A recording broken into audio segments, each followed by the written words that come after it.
संकटनाशन गणेश स्तोत्रम् गजाननं भूतगणादिसेवितं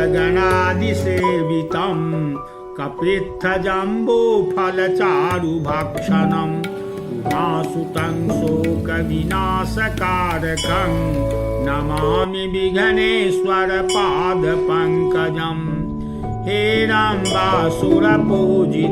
गुणमयो लम्बोदराश्रीयुतो श्रीशुण्डो गजकर्णको गजमुखो गम्भीरविद्यो गुणी गौर्यापुत्र गणेश्वरो हरसुतो गोविन्दपूजाकृतो यात्रा जन्म विवाह यज्ञ समये कूर्यात् सदा मङ्गलम् नारद उवाच प्रणम्य शिरसा देवं गौरीपुत्रं विनायकं भक्तावासं स्मरे नित्यम् आयुः कामार्थसिद्धये प्रथमं वक्रतुण्डं च एकदन्तं द्वितीयकं तृतीयं कृष्णपिङ्गाक्षं गजवक्त्रं चतुर्थकं लम्बोदरं पञ्चमं च षष्ठं विकटमेव च सप्तमं विघ्नराजेन्द्रं धूम्रवर्णं तथाष्टमं नवमं भालचन्द्रं च दशमं तु विनायकम् एकादशं गणपतिं द्वादशं तु गजाननं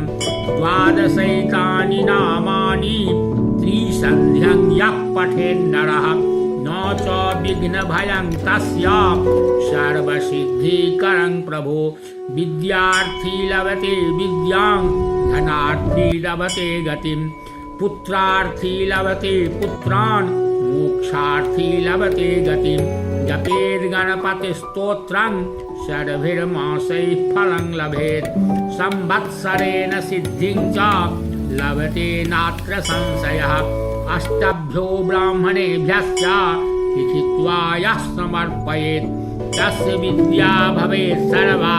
गणेशस्य प्रसादतः रक्ष रक्ष गणाध्यक्ष रक्ष त्रैलोक्य रक्षक भक्तानाम् अभयङ्कर्ता त्राता भव भवार्णवात् द्वैमातुरकृपा सिन्धो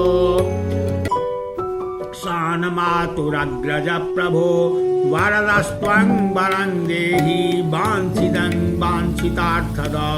विघ्नेश्वराय वरदाय सुरप्रियाय लम्बोदराय सकलाय जगद्धिताय नागाननाय श्रुतियज्ञविभूषिताय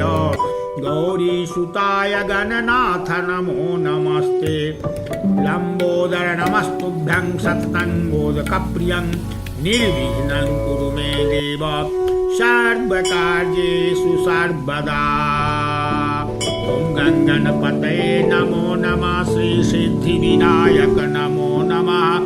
अष्टविनायक नमो नमः गणपति बप्पा मोरिया ॐ गणपतये नमो नमः श्री सिद्धिविनायक नमो नमः अष्टविनायक नमो नमः गणपति बप्पा मोरिया संकटनाशन गणेश स्तोत्रं महागणपति अर्पणमस्तु।